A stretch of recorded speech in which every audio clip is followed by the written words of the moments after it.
Ito pong si Senator Win Gatchalian nagsalita na po at kinundi na ito pong Senate Majority, mga kababayan, patungkol po dun sa ginawa nila kahapon na pagsusulong ng isang motion na kung saan, mga kababayan, ito po ay may kinalaman dito po sa remote participation or ito nga sinasabing pag-attend ng ilang mga senador, mga kababayan, na either nagtatago sa batas o ayaw pumasok sa Senado via online. Ngayon, tinutulan po yan ng mariin ng mga taga-minority kasi nga, hindi po talaga, mga kababayan, maganda sa isang senador na ikaw ay pumapasok pero via online. Kasi baka nga ang mangyari dyan, mga kababayan, maging masarap lang ang buhay ng mga senator. Di po ba? Hindi ka attend ng Senado, di ka papasok, hindi mo ipapakita yung presensya mo doon, wala kang appearance sa Senado, pero pwede kang umattend online kahit nagtatago ka. So parang napakapangit tingnan yan. So ngayon, pakinggan po natin itong sinasabi ni Senator Win Gatchalian. So ito, i-play po natin. O tama-tama, nasa Zoom na natin si Senator Sherwin Win Gatchalian, ang miyembro po ng Senate Minority Bloc at kasali din po sa nag-walk out kagabi. Nakita ko pa sa video si Senator Sherwin, parang ini-emphasize niya na dapat pag may pandemic, pag may emergency, saka lang pwede na mag-participate online. Ano po? Tama. Senator Sherwin, magandang umaga po sa inyo. Good morning, Alvin. Magandang umaga sa ating mga tagapakinig. Opo, siguro, kagaya ng tanong natin kay Senator Erwin kanina, may statement naman pong minorya. Ano po? Pero dapat nila ipaliwanag bakit umabot sa pag-walk out. At sumali ka rin, Senator Sherwin, sa walk out.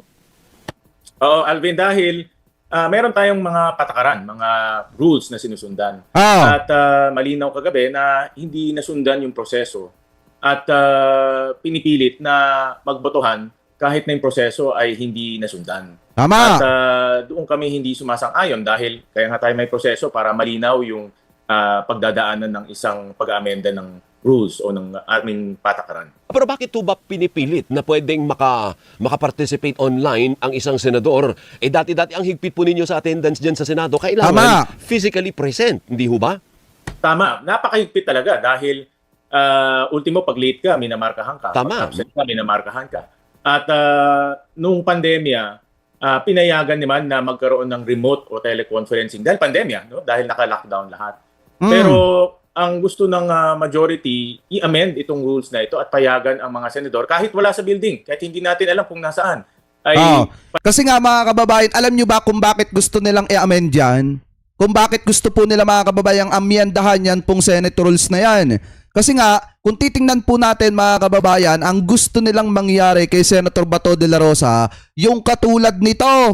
Ito, nung panahon ng pandemic, mga kababayan, yung sinasabi ni Bato de la Rosa na sarap buhay. Diba? Ito, pakinggan natin. Suspended until 12 o'clock in the afternoon of Wednesday, May 27, 2020. Thank you very much. Bye-bye. Thank you, thank you. Bye-bye. Thank you. Thank you guys. See you. Bye. Thank you. Sarap ng buhay. Sarap ng buhay. Ganito tayo palagi, ha? Diba, mga kababayan, pag online, katulad nung 2020 na kung saan may pandemic, diba, online sila. Parang ang dating naka-Zoom meeting sila, ganun. So ngayon, mga kababayan, ano ba yung sinasabi ni Bato de la Rosa nung panahon na yan? Sarap ng buhay. Sarap ng buhay. Sana ganito na lang tayo lagi, ha? Habang kita nyo, mga kababayan, nung pandemic sila, masasarap buhay nila. Diba? Habang ang mga kababayang Pilipino po natin, hindi alam kung may kakainin pa ba. At hindi makalabas ng bahay. Pero sila, ang sarap ng buhay nila. Diba? Mismong kay Bato de la Rosa nang galing to. Ano yung sabi dito? Bye. Thank you. Sarap ng buhay. Sarap ng buhay. Ganito tayo palagi, ha? Diba? Kaya ay sinusulong nila, mga kababayan, na maging ganito na lang.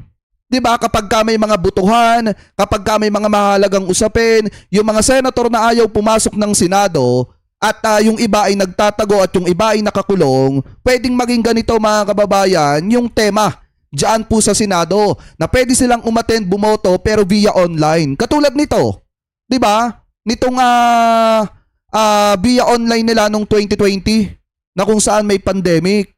Alam nyo, mga kababayan, kung tutuusin, pwede naman nga talaga umattend yung mga senator via online kung kung talagang may krisis ang bansa, like halimbawa mga kababayan, bawal lumabas, may pandemic, yan pwede silang magtrabaho via online. Pero ngayon na maayos naman, maluwag naman mga kababayan, at kinakailangan talaga makita ng taong bayan yung presensya ng mga senator natin, dapat naman mga kababayan na pumasok sila. Na dapat na andun yung presensya nila sa loob ng Senado at dapat may appearance sila doon. Diba hindi yung ganitong sasabihing masarap yung buhay? Biruin nyo, pugante na nga. Hinahanap na nga ng batas, gusto nyo pang gawing masarap ang buhay. Diba? So ngayon mga kababayan, tuloy pa natin. Kaya tama lang ang ginawa nito pong Senator Win Gatchalian na talagang tutulan nila. Payagan mag-attend ng session at bumoto pa. No, na yan ay hindi rin kami pumapayag. So Tama. what is wrong with that? Kaya let me play devil's advocate, sabihin ng taga-mayorya, ano ang problema dun? What is the problem if we allow our colleague, an elected senator, to participate online? Pag titignan natin yung konteksto, Alvin, may mga kasamahan tayo na hindi na mahanap ngayon, katulad ni Senator Bato na nagtatago. At dahil nagtatago siya, mapapayagan siya ngayon na mag-participate at bumoto pa. At hindi yan ang diwa ng pag nagkakaroon tayo ng session. Kaya mahigpit yung ating attendance. Tama ka, mahigpit yung ating attendance. At by tradition, dapat talagang physically nasa session ang isang senador para pag-usapan yung mga ganitong mga issues. So Kaya nakikita namin na ginagawa ito para ma-accommodate yung mga senador na wala sa session at ina-accommodate yung mga senador na hindi mahanap.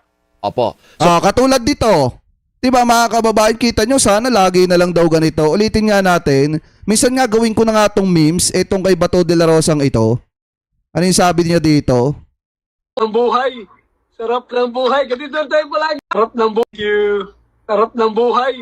Sarap ng buhay. Ganito tayo palagi, ha?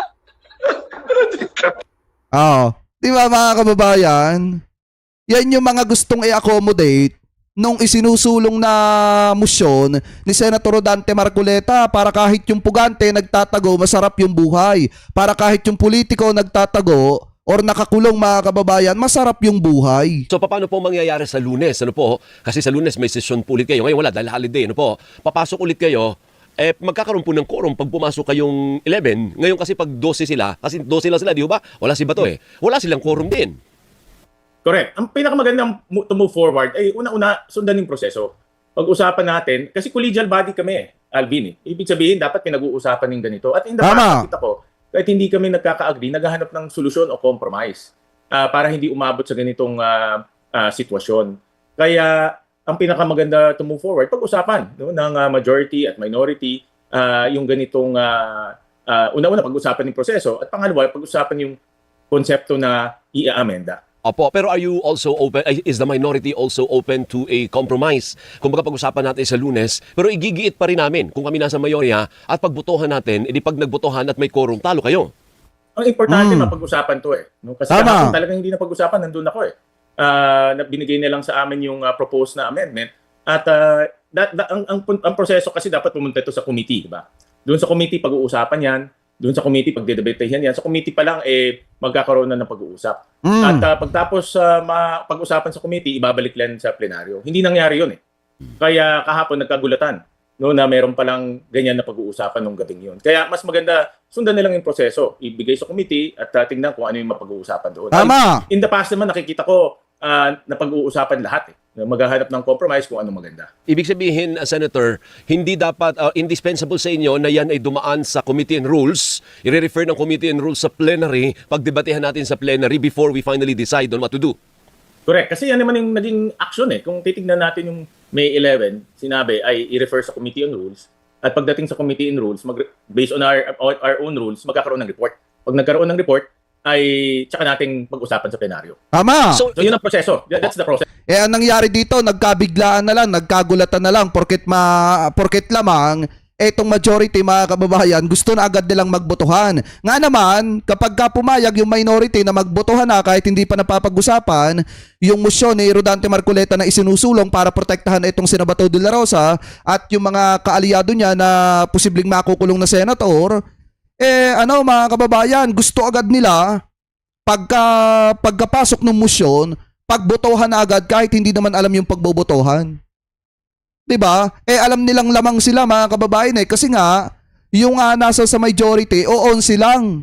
Sila mga kababayan nasa 12 sila. 'Di ba? Gusto nilang lutuin sa sariling mantika nila yung mga taga-minority, kaso nga lang ang problema wala talaga mga kababayan matatalino yung nasa minority at hindi umubra yung mga nasa majority. Biruin nyo kahapon mga kababayan, 'di ba, kahit pina-adjourn na ni Tito Sen, gusto pa makipagdebate ni Rodante Marcoleta. Doon pa lang sablay na etong sino Marcoleta. Anyway, ituloy pa natin. Process. Opo. Parang Ang problema, hindi pa nga nako-constituting committee on rules. Exactly. Wala pang permanent na chairman, wala pang permanent na members. Oh. At dahil may minority din doon, dahil halos kalahati ng Senado minority, dapat Tama. may kalahati ng rules minority din. Walang ganun eh. Please educate us. So sa Monday, halimbawa lang, masalang ulit, ano po, di may quorum na yun, dahil nandun kayo, ang kailangan para maipasa yung amendment sa rules, mayorya lang nang nandun sa session hall. Correct. Dapat majority. Sa mga ganitong ordinary motions, majority of the senators present ang kakailanganin. Opo. So, ibig sabihin nun, halimbawa lang, nandun kayong 11 at tinutulan nyo. Halimbawa lang po, nandun din silang 12 at pinoto naman nila, inuphold nila, panalo sila. Parang ganun. Parang ganun. Parang ganun ang mangyayari. Okay. Pero, kagaya ng sinabi ko nga, in the past, ang nagiging takbo ay pinag-uusapan to ng mabuti. Hindi talaga naman nag-agree sa marami, pero dapat pag-usapan. Tingnan kung anong compromise, tingnan kung anong pwedeng maiayos doon. which means na yan ay trabaho actually ng liderato, no? Pag magaling yung leader, kayang-kaya mong, kausap tayo. Kasi sa panahon ngayon ni Senate President Alan Peter Cayetano, ito factual naman po, ano po. Parang ang gulo-gulo, Senator. Parang ang daming issue. Ang daming ganap na parang maligalig ang kanyang liderato. I don't know kung yan din yung naobserbahan mo. Well, isa mga ganitong issues kailangan talaga pag-usapan, Alvin. Nakita ko, no, as much as possible nga, pag makikita mo, as much as possible, kung may mga issues na talagang sensitibo, pinag-uusapan muna bago pagbobotohan. Dahil pag pinagbobotohan, nagkakaroon rin ng, minsan nagkakaroon ng alitan. So yun ang iniiwasan din, dahil collegial body kami. Kung kaya, as much as possible, ay mapag-usapan ng mga issues. So the way forward is pag-usapan na lang. At kung hindi mag-agree, maghanap ng compromise. Opo. Ayan kung tutusin mga kababayan, mas magaling pa si Senator Win Gatchalian maging Senate President kaysa po kay Alan Peter Cayetano. Kasi kahit ako mga kababayan or kahit kayo, pag tinanong kayo kung ano napapansin nyo ngayon sa Senado, isa lang isasagot ninyo magulo ang Senado ngayon at pangit tingnan ang nangyayari sa loob ng Senado ngayon. 'Di ba? Hindi na nakakatuwang panoorin yung Senado.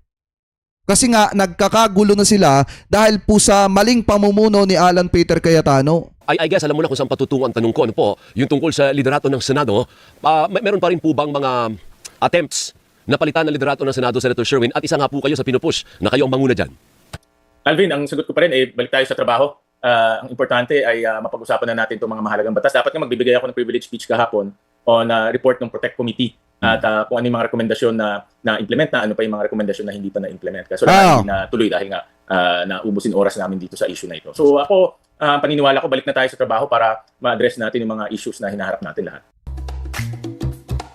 Diba? Kita nyo, yung sagot ni Senator Win Gatchalian, napakatindi mga kababayan, no? Business Club Chairman Ed Chua, nakamonitor sa atin, Senator Sherwin. Sabi niya, good morning Alvin, yung mga US Senators nga cannot vote remotely. Yung mga senador sa Amerika, Senator Sherwin, physical presence daw is required. I don't know that for a fact. Tama ba yun? Factor ba yun? Tama. Actually, the whole world, sa buong mundo, ang diwa ng ganitong pagtitipon or legislative body ay talagang physically na nagtitipon-tipon, physically nagdedebate, physically nag-uusap, at physically nagkakaroon rin ng solusyon o consensus.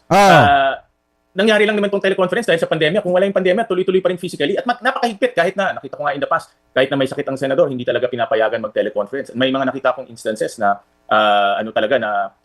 nag-leave na lang kaysa mag-teleconference. So, ang diwa talaga ng ganitong legislative body ay mag-physically magtipon-tipon. So, paano yun? Ang objective nyo ay pagandahin, papanguhin man lang kahit papano ang imahe ng Senado. Pero parang opposite po yung nangyayari, pasama ng pasama. Meron na namang bago kahapon, hindi po maganda. Lalong nalulugmok yung imahe ng Senado, Senator Sherwin.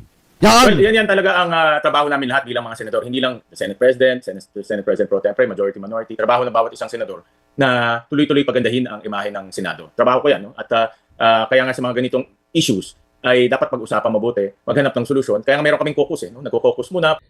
Ano ba ang pinakamagandang solusyon mga kababayan para bumango ulit ang pangalan ng Senado? Kasi ako may nakikita kong pinakamadali at pinakamabisang solusyon dyan. Palitan ang Senate President. at maglagay ng maayos na Senate President na magiging tagapamagitan both majority and minority. 'Di ba yung hindi pagmumulan ng gulo diyan po sa loob ng Senado? Parang katulad ni Tito Sen. Katulad itong sina Senator Win Gatchalian. Kasi kaya lang naman gumugulo mga kababayan dahil nga hindi maayos yung liderato ni Alan Peter Cayetano bilang Senate President. Pag-usapan yan at kung talagang ayaw ng marami, then ayaw ng marami. Kaysa sa floor na nagkakaroon ng ganito at nagkakaroon ng pilitan, ay magkakaroon talaga tayo ng ganitong mga pag-walkout o ganitong mga hindi magagandang nangyayari. Senator Tama. Sherwin, bigyan mo nga ako kahit konti, yung kamo dapat privilege speech mo kaugnay sa Protect. Kasi syempre pa energy reporter ako, kailangan ano ko yan, mga istorya ko yan eh. Correct. Ano ba dapat ang rekomendasyon, ano ba dapat alaman ng privilege speech mo kahit patikim lang? Actually, ang nakikita ng mga maraming ekonomista, kahit kami mga in-house studies namin, na ang inflation ay patuloy na tataas yan in the next few months. Kaya importante ngayon, mabantayan natin mabuti yung purchasing power ng mga pinakamahihirap natin mga kababayan. Kung hindi, marami talagang yung tinatawag nating near poor na magiging poor at maraming mga kababayan tayo na mahirapan dahil dito sa inflation. So dapat mabantayan natin mabuti ito. At isa sa mga recommendation namin ay magdagdagan yung tinatawag namin top up o yung tulong sa mga pinakamahirap natin mga kababayan. Yun yung isa sa mga recommendation namin moving forward dahil ang magiging issue natin in the next, nakikita ko, 2 to 3 months ay inflation. Opo. So dagdag na tulong para sa Yes, at tuloy pa rin yung aming panawagan sa ERC na wag taasan ng kuryente ng isang bugso.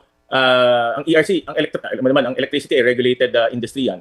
At ang ERC may kapangyarihan na staggered o gawin pa konti-konti yung pagtaas ng presyo ng kuryente. Wag isa Tama. dahil tumataas na naman ng presyo ng langis. eh mukhang lagot tayo dyan kasi may serye ng red alert at yellow alert. Ang katumbas po nun increase sa June billing. Correct. Kaya itong mga red alert, dulot yan ng yung mga unplanned outages. Maraming unplanned outages na dapat rin tignan mabuti ng ERC dahil nakita natin every summer nagkakaroon ganito na lang. At dapat makita rin at maimbestigahan itong mga unplanned outages dahil nakakasama rin ito sa supply. At alam natin, pag walang supply, tumataas ang presyo sa wholesale market. Thank you, maraming salamat Senator. Mabuhay po kayo dyan sa Senado, ha? Ayan. Kita nyo, napakaliwanag ng sinabi ni Senator Win Gatchalian na hindi talaga pinapayagan kahit nung una pa lang mga kababayan, hindi talaga pinapayagan yung remote participation or yung teleconference mga kababayan ng isang senador. Kasi nga, mas mahalaga yung physical appearance ng isang senador dyan po sa loob ng Senado. Kaya nga dito kay Senator Bato de la Rosa, kung hindi ka napapasok, mag-resign ka na bilang senator, mag-withdraw ka na. Ikaw na mismo ang mahiya sa sarili mo at bumaba ka na sa pwesto mo. Diba mga kababayan, para palitan naman siya nung maayos na senator. Diba yung maayos magpatakbo ng Senado. Ganon din sa mga makukulong. Kung alam nyo makukulong na kayo, magbitaw na agad kayo sa pwesto nyo por delikadesa. Mahiya naman kayo sa taong bayan. Hindi yung kakausapin nyo yung mga kasamahan yung senador, mga kaalyado ninyo na magsulong ng ng motion para paboran pa rin kayo kahit may mga pagkakasala na kayo. Diba mga kababayan? Kaya nga kung pakikinggan po natin yung sinabi dito ni former Senator Dick Gordon mga kababayan, talagang sabi nga dito medyo magulo na nga itong Senado, hindi po katulad nung dati. Kaya nga ito kung babasahin po natin sabi po dito take ni Richard Gordon sa palit liderato at bagong Blue Ribbon Committee. Ito pakinggan po natin. Pinangalanan na mga uupong chairman ng iba't ibang komite sa Senado, kabilang na dyan ang makapangyarihang Senate Blue Ribbon Committee. Humingi nga tayo ng opinyon sa isang dating senador na nagsilbi rin dating chairman ng Blue Ribbon Committee na si Senator Richard Gordon. Magandang hapon po, Senator Gordon, at welcome back sa Arangkada Balita. Good afternoon, Jack. Yes, sir, Thank you. Opo, Senator, una, ano ho reaction nyo na parang every week na lang may gaganapan dyan sa Senado? That's the new Senate, you know. Linggo-linggo, may bagong balita. Ay, nag-aaway. Kaya nga po, una nasimulan tayo doon sa barilan, then nagkaroon yun nga yung issue ni kay Senator Pia Cayetano, at ngayon naman yung naging video ni Senator Amy Marcos. Ano muna reaction nyo doon sa naging reaction ng minority kahapon nung inilabas yung video na sinasabi nilang propaganda? Well, talaga naman bawal yun. Hindi naman dapat gawin yun. Unang-una, dapat we can all be bigger than that. Dapat ang mga senador, tinitingnan sila, they represent the people, at dapat pinapakita nila na maayos yung kanilang pinipresenta, hindi yung talagang pawang pamumulitika o paninira. That is no place in the Senate. Kaya bawal makipag-usap sa senador doon sa lamesa, sa floor, na direkta mo kinakausap si senador, you have to address the chair. Napansin ko, hindi na ginagawa yun. Diretsahan na ang kigawan nila eh. Oo nga po. At saka nakita ho natin, ito yung palitan ng liderato. Itinanggi ni Senate President Alan Peter Cayetano na isang political move, yung pagpapalit ng liderato. Ngayon nalalapit na yung impeachment trial. Para sa inyo po ba, naniniwala kayo na hindi ito isang political move? Well, this is definitely a political move. And you know my witness? My Tama. witness is no less than Bato de la Rosa. Siya nagsabi na sinudo siya ng kotse ni Cayetano, pinapunta siya doon. Siya nagpasok at nung natapos na yung kanyang pakay na manalo sila, pinaalis na siya at sinong kasama niya? Sabi may protective custody. There's no such animal. Ang protective custody is only being given to criminals na magte-testify para hindi sila mapatay. Ito proteksyon ng kabaro na kasama mo sa Senado. Ano? Tapos pinaalis mo. Hindi ko nga maintindihan eh. Bakit dapat talaga file na lahat yung mga may kagagawan dyan eh. Ayan mismong galing na po yan kay former Senator Richard Gordon. Na kung tutusin nga, dapat yung may mga kagagawan daw ng or kasabwat ni Bato de la Rosa o nagpatakas kay Bato, dapat daw mga kababayan mapaila na ng kaso sa madalit salita. Diba? Ayan napakaliwanag. Diba na talagang obvious na political maneuver, ito pong nangyari dito. Dahil nga, pinortektahan yung kabaro at the same time pinatakas yung kabaro nung nakuha na ang pakay. Nagguluhin ang Senado at palitan ng bagong liderato, which is yung pumalit naman bulok na liderato. Anyway, ituloy pa natin. At tingin niyo ho ba si Senator Robin Padilla, kasi si Senator Robin Padilla yung sinasabing posibleng maparusahan. Pero tingin niyo ba dapat din maimbestigahan to at matingnan yung ibang senador na posibleng may kamay para makatakas itong si Senator De La Rosa? The law has no choice. Makikita meron silang kagagawa kasama sila doon. Dapat hatulan sila sapagkat otherwise, mababaliwala ang pakay ng batas. Lumalabas merong aiding and abetting. Kailangan papasahan yan. Kailangan hindi ka nagsisinungaling. Kinukot pa nga kumakamisan ni De La Rosa yung honor code. Thou shall not lie. Thou shall not steal. Thou shall not tolerate. Lumalabas, tinotolerate siya ng mga kasama niya dyan. And Senator Gordon, alam ko malapit sa puso niyo itong Senate Blue Ribbon Committee at I'm sure nakita niyo na yung bagong composition po. Ano po, kasi sa social media maraming iba't ibang reaction yung inani nito. Kayo po, ano po opinion niyo sa bagong composition ng Senate Blue Ribbon Committee? I will not be surprised kung talagang meron violent reaction because hindi maganda yan dapat pinag-iisipan dahil pagka sila ay nag-iimbestiga, pwede silang balikan ng kanilang iniimbestiga. Di ba, Senator, may kaso kayo? Diba? Masisira yung credibility. Iyan yung pangit talaga mga kababayan. Kasi halimbawa, kung ako yung iniimbestigahan sa flood control o kaya sa issue ng corruption, pwede kong sabihin Pwede kong balikan mga kababayan itong si Jinggoy Estrada at sabihin ko na di ba may kaso ka rin? Di ba iniimbestigahan ka rin at sabit ka rin sa flood control? Bakit mo ako iniimbestigahan? Yan talaga mga kababayan yung pinakapangit na senaryo na posibilidad na mangyari dyan po sa Senado. Kapag ka nagkaroon ng hearing ito pong Senate Blue Ribbon Committee at uupong Vice Chairman, ito pong si Jinggoy Estrada. 'Di ba baka maulit na naman yung sinabi ni Marcoleta na safe ka na. 'Di ba? Anyway, tuloy pa natin. Kaya sa akin, sa totoo lang, kailan kayo huling nakakita na may nangyari sa Blue Ribbon Committee? Ako lang halos nung inimbestiga ko yung immigration commissioners, yung pinasilabit ko, nahuli yun, nakakulong lahat yung mga yun. Natanggal rin si Albayalde, dahil doon sa investigation ko, nag-resign siya. Nag-resign rin si Captain Faldon, nung inimbestiga ko doon sa tawag nating binababa yung mga preso, yung penalty ng mga preso. So, yun ang GCTA, Good Conduct Time Allowance na pinamimigay niya, nakala mo, pinamimigay yung candy. So, yun, lahat ng Blue Ribbon, bihira naman talaga nagkakaroon, katulad nga sa Farmally. Akala nila porque hindi inaprubahan ng mga senador, dahil natatakot sila kay President Duterte, akala nila wala na yan. Pinabubuksan ko nga yan ngayon dahil dyan yung makikita na lahat yan sa Blue Ribbon under oath. Sumpa ka, sabihin mo lahat ng katotohanan. Ngayon, pagka dinismiss dyan, hindi naman dinismiss yun, hindi nila pinirmahan, pwedeng gamitin yung sinabi nila doon sa Blue Ribbon, sinabi mo ito dyan, binabawo yung ba yung sinasabi mo. Ito yung matindi dito mga kababayan Ito pa yung isa sa gusto ko talaga makita na maimbestigahan din at mabuksan muli. Ito pong issue ng pharmaceutical scam. Itong Pharmalim. 'Diba, nung panahon ni dating Pangulong Duterte. Kasi makikita dito kung sino yung mga kurap, nakasabwat na nanamasa at nagnakaw nung panahon ni dating Pangulong Duterte, mga kababayan, habang dumadanas ng matinding hirap yung mga kababayang Pilipino po natin nung pandemic. 'Diba, kaya dapat buksan ulit ito at imbestigahan ulit. Pag binawi niya, perjury yan. Pag ako rin ang nagkata ng batas na perjury, malaki na ang penalty dyan ngayon. Oh. And siguro huling tanong lang po, Senator Gordon, no? Para sa kabatiran naman nanonood, gaano ka-importante itong Senate Blue Ribbon Committee? Baga, ano ba yung mga iniimbestigahan niya? At gaano ka-importante na credible yung mga magiging miyembro nito at syempre yung namumuno? Ang pangalan talaga ng Blue Ribbon ay Committee on Accountability and accountability and of public officers and investigations. Ngayon, sinimbestiga mo yung accountability nila yan. Kaya pag naglagay ka dyan at nakita hindi parehas yan at nakakalusot yung accountability, masisira na naman ang Senado dyan. Tama! Ito ang baksak ng Senado pagka ganyan ang ginagawa ng mga Senado. Okay, naku, maraming salamat po, former Senator Richard Gordon. Napakaikli nung mga mensahe dito ni former Senator Richard Gordon, pero mga kababayan, talagang may tama. Ano po, talagang may tama dun sa mga nakaupo ngayon na senator. Kasi nga naman, paano ka maglalagay ng isang senator at paano mo ilalabas yung sinasabing accountability o pananagutan kung yung mismong nag-iimbestiga ay dapat ding managot? Saan kayo nakakita yung mag-iimbestiga sa inyo, mas kriminal pa sa inyo? Papayag ba kayo na ganon? Iimbestigahan kayo ng isang tao na mas kriminal pa sa inyo? Siyempre hindi.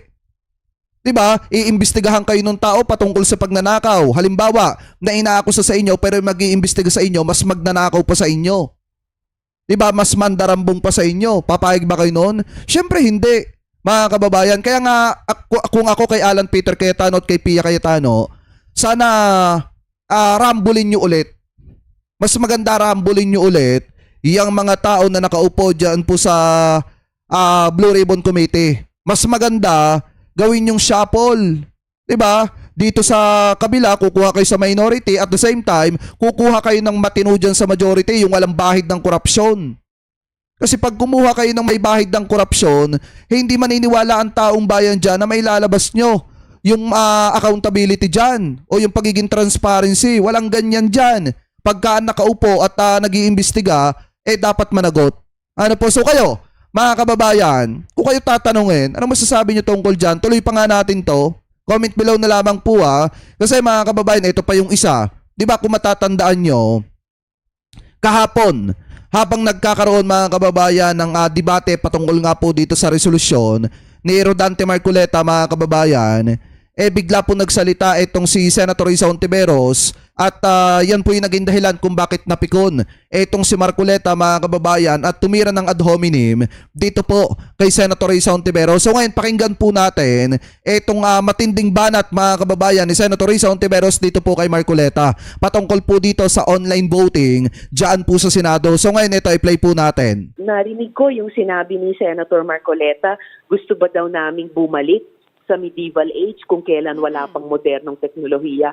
Excuse me, sila po yung gustong bumalik sa medieval age na ipepwersa lamang sa lakas ng bilang nila.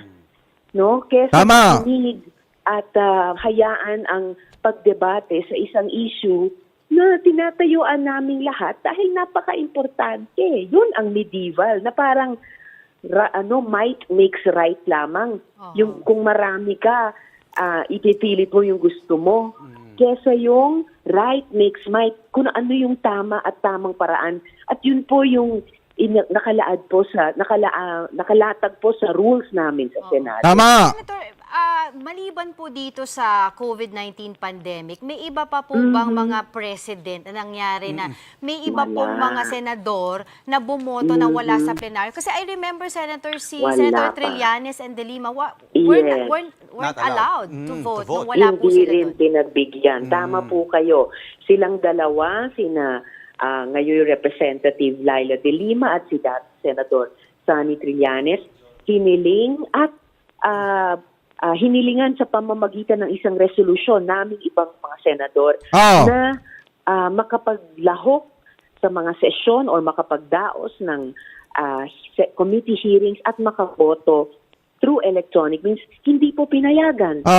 Eto nga, mga kababayan, yung isang patunay talaga na kung ano yung ginawa nila noon sa nakaraan, yan din yung babalik sa kanila Ngayon, mga kababayan, ito, yung mga dating hindi nila pinagbigyan na maka-attend via teleconference, mga kababayan, ngayon, sila ang humihingi ng ganong klase ng proseso.